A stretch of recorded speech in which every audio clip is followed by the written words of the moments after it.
പിറവത്ത് NSS UDFിനെ പിന്തുണച്ചെങ്കിൽ Neyyattinkara ഉപതെരഞ്ഞെടുപ്പിൽ സമദൂരമാണ് NSSന്റെ നിലപാടെന്ന് R Balakrishna Pillai live വാർത്തയ്ക്ക് നൽകിയ പ്രത്യേക അഭിമുഖത്തിലാണ് പിള്ള ഇക്കാര്യം അറിയിച്ചത്. അപ്പോൾ അവരുടെ NSSന്റെ നേതൃത്വത്തിൻ്റെ നിലപാട് നെയ്യാറ്റിൻകര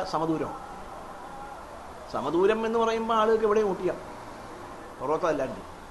പുറത്ത് ഇത്രയും വലിയ ഭൂരിപക്ഷം കിട്ടിയതിൻ്റെ ഒരു പ്രധാന കാരണം NSSന്റെ പിന്തുണയാണ്. അപ്പോൾ ആ പിന്തുണ ഇതുവരെ നെയ്യാറ്റിൻകരയിൽ പ്രഖ്യാപിച്ചിട്ടില്ല. അപ്പോൾ അതിൻ്റേതായ ഒരു ഇച്ചിരി ക്ഷീണം നെയ്യാറ്റിൻകരയിൽ UDFിനുണ്ട്.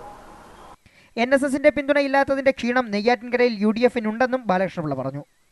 പുനലൂരിൽ നടന്ന ജില്ലാ നേതൃത്വ ക്യാമ്പിൽ നിന്നും പാർട്ടി ജില്ലാ പ്രസിഡന്റ് ബ്രിജേഷ് എബ്രഹാമിന്റെ ഇറങ്ങിപ്പോക്കിനെക്കുറിച്ച് ചോദിച്ചപ്പോൾ പാർട്ടിയുടെ വിശ്വാസമാണ് ഏറ്റവും വലുതെന്നും 5 രൂപ മെമ്പർഷിപ്പുള്ള ഒരാൾ പോലും നടത്താൻ മടിക്കുന്ന തരത്തിലുള്ള പ്രസ്താവനകളാണ് പാർട്ടിക്കെതിരെ ജില്ലാ പ്രസിഡന്റ് നടത്തിയതെന്നും അതുകൊണ്ട് തന്നെ ഇയാളെ അധ്യക്ഷനാക്കുന്നതിൽ പാർട്ടി നേതാക്കൾ വൈമുഖ്യം പ്രകടിപ്പിച്ചതായും ബാലകൃഷ്ണപിള്ള ചൂണ്ടിക്കാട്ടി.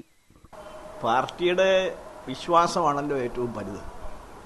വന്നിരിക്കുന്ന ഒരാൾ പോലും അയാളെ അധ്യക്ഷനാക്കണം എന്ന് പറഞ്ഞില്ല. അതിനകത്ത് ഒരു കാര്യമുള്ളൂ, നമ്മുടെ നാട്ടിലൊരു പഴഞ്ചൊല്ലുണ്ട്, ഇരിക്കേണ്ടവൻ ഇരുന്നാലേ മുടി വെട്ടേണ്ടവൻ വെട്ടു, നടന്ന് മുടി വെട്ടാൻ പറ്റുകയില്ല. മനസ്സിലായത്? അതാണ് അതിൻ്റെ ഒരു. മന്ത്രിയുടെ ബഹിഷ്കരണം പിൻവലിക്കപ്പെടണമെങ്കിൽ ഉമ്മൻചാണ്ടിയും രമേശ് ചെന്നിത്തലയുമായി ഉണ്ടാക്കിയ ധാരണകൾ എങ്ങനെ പാലിക്കുന്നുവെന്ന് നോക്കിയ ശേഷം ആകാമെന്നും മന്ത്രിയും പാർട്ടിയും തമ്മിലുള്ള പ്രശ്നത്തിൽ UDF നേതൃത്വത്തിന്റെ ഇടപെടൽ ഫലവത്തായതായി പറയാൻ കഴിയില്ലെന്നും പാർട്ടി ചെയർമാൻ പറഞ്ഞു.